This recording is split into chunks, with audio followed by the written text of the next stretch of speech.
ہم نے مینار پاکستان پہ جو جلسہ کیا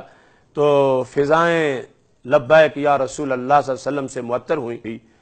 اور اس کے بعد وہاں پر پی ٹی آئی کی طرف سے بھی وہاں جلسہ منعقد کیا گیا۔ جو اوریانی، جو فحاشی، جو گندگی پھیلائی گئی وہ ظاہری طور پر تو تھی، لیکن تقریروں کے لحاظ سے جو مجھے فوراً ابھی وہ جلسہ جاری تھا تو فون آنے شروع ہو گئے کہ شاہ محمود قریشی نے تقریر کرتے ہوئے یہ کہا کہ چیئرمین یہ لوگ آئے ہوئے ہیں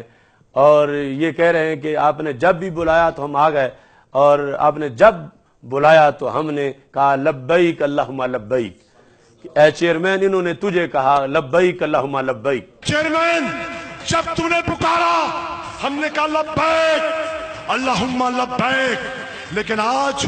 ہم پوچھتے ہیں، ہم تیری ہر قول پر آتے ہیں۔ چیئرمین کے لحاظ سے، عمران خان کے لحاظ سے یہ کہنا کہ لوگوں نے تجھے لبیک اللہم لبیک کہا، معاذ اللہ، تو یہ واضح طور پر کلمہ کفر ہے۔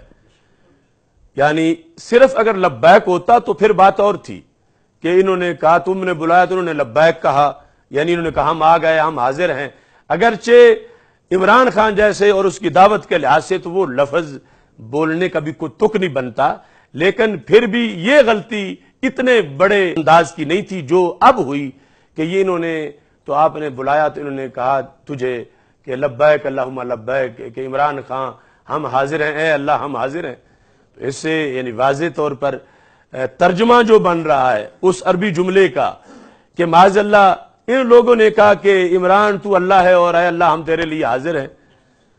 تو یہ برملا مینار پاکستان پر جو اسلام کی ایک نشانی ہے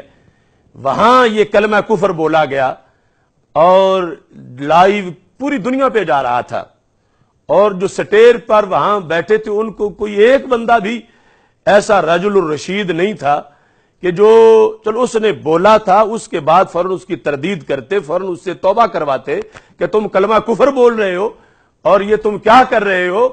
کہ لبیک اللہم لبیک تو رب ذوالجلال کو کہا جاتا ہے اور کسی ہستی کو لبیک اللہم لبیک نہیں کہا جاتا، تو تم کہہ رہے ہو کہ یہ سارے لبیک اللہم لبیک کہنے آئے ہیں، اور ان میں سے کوئی جو سن رہے تھے کم از کم وہی ٹکراتے جا کے سٹیج کے ساتھ کہ ہم تو لبیک اللہم لبیک عمران کے لیے نہیں کہتے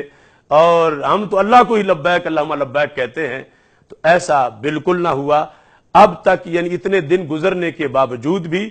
ان کی پارٹی کی طرف سے خود جس کا جرم ہے، یعنی وہ کیسا قریش کی طرف منسوب انسان ہے کہ جس کو پتہ ہی نہیں کہ قرآن لغت قریش پہ اترا ہے اور عربی زبان کہلاتی ہی قریش کی لغت ہے، اور یہ قریشی ہو کر یعنی اتنا بے خبر ہے کہ لبیک اللہم لبیک کا ترجمہ کیا ہے اور یہ کس ذات کو کہا جاتا ہے اور یہ حج کا شعار ہے اور یہ مومن کس موقع پہ بولتے ہیں۔ تو لبیک اللہم لبیک کہنا جس پس منظر میں شاہ محمود قریشی نے کہا یہ کلمہ کفر ہے اور یہ لزوم کفر ہے۔ اب ہم اس پر یہ واضح کر رہے ہیں کہ اس پر توبہ لازم ہے۔ اگر اس کو سننے کے بعد بھی وہ یہ ضد کرے گا کہ میں نے صحیح کہا تو پھر التزام کفر ہوگا، یعنی پھر ایک ایک کلمہ کفر بولنا، ایک ایک کافر ہو جانا۔ تو لزوم کفر میں یہ ہے کہ کلمہ کفر بولا گیا، التزام کفر ہوگا کہ کافر ہو جانا۔ تو یہ ہم ایک شرعی ذمہ داری کے لحاظ سے کہ ایک پاکستان کی فضاؤں میں برسرعام کلمہ کفر بولا گیا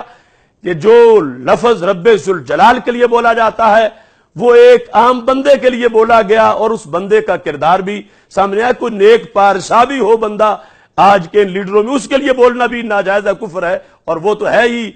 کسی کے جھنڈے پہ چلنے والا پاکستان میں، اور پاکستان کے عوام کو ورغلایا جا رہا ہے، اور اس کے لیے پھر لفظ یہ بولا جا رہا ہے لبیک اللہم لبیک کہ یہ تمہیں یہ کہتے ہوئے لوگ اکٹھے ہو گئے ہیں۔ تو یہ واضح کلمہ کفر ہے، اس میں لزوم کفر ہے، اور لزوم کفر کے بعد اب یہ ضروری ہے کہ وہ فوراً برملا اس سے توبہ کرے۔ شاہ محمود قریشی یہ سن کے برملا توبہ نہیں کرے گا تو پھر التزام کفر ہو جائے گا کہ اس نے اپنے اوپر لے لیا ہے کہ جو کفر ہوا بے خبری میں تھا، یا جیسے میں اب اس کو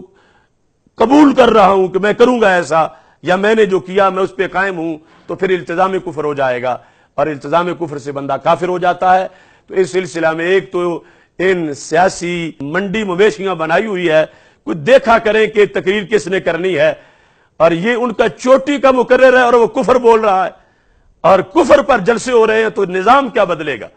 اور پھر آج کچھ علماء و مشائخ یہ کہتے نظر آ رہے ہیں کہ یہ چھوٹی برائی ہے، چلو اس کو قبول کر لو۔ ارے برائی برائی ہوتی ہے، چھوٹی ہو یا بڑی ہو۔ تو جو پیران طریقت اس پی ٹی آئی میں داخل ہو چکے ہیں یا داخل ہو رہے ہیں،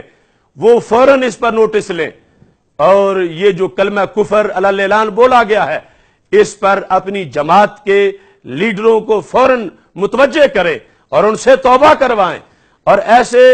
آگے بولنے کے لیے کوئی لکھ کے پہلے سارے سوچ سمجھ کے اگر انہوں نے جلسے کرنے ہوں تو وہ کام کریں، ورنہ یہ پوری وہ فضا جو ہے اس کو گدلا کر رہے ہیں، اور ایسی ایسی بولیاں بول کے پاکستان کے تقدس کو، مینار پاکستان کے تقدس کو پامال کیا جا رہا ہے۔ اس واسطے ایک شرعی ڈیوٹی کے حیثیت سے، چونکہ وہ برائی جو نون لیگ میں ہو، وہ برائی جو پی ٹی آئی میں ہو، وہ برائی جو پی پی میں ہو یا کسی اور میں ہو، برائی برائی ہے، اور اس برائی کو ڈسکریج کرنا اور اس کو رد کرنا اور حقیقی صورتحال بیان کرنا یہ دین کے ایک خادم کی حیثیت سے ہماری ذمہ داری ہے۔ اس واسطے اس کو بیان کیا، اور اب ان پہ ہے کہ وہ کس انداز میں اس کو قبول کرتے ہیں۔ بہرحال قیامت کے دن کی گرفت سے بچنے کے لیے بندہ ناچیز نے اپنی طرف سے یہ کلمہ حق جو ہے اس کا اظہار کیا ہے، اور مجھے امید ہے کہ اگر تھوڑی سی بھی عقل سلیم ہوگی تو اس کو قبول کیا جائے گا اور اس پر معافی مانگی جائے گی اللہ تعالیٰ سے اور عوام سے، اور اس پر توبہ کی جائے گی۔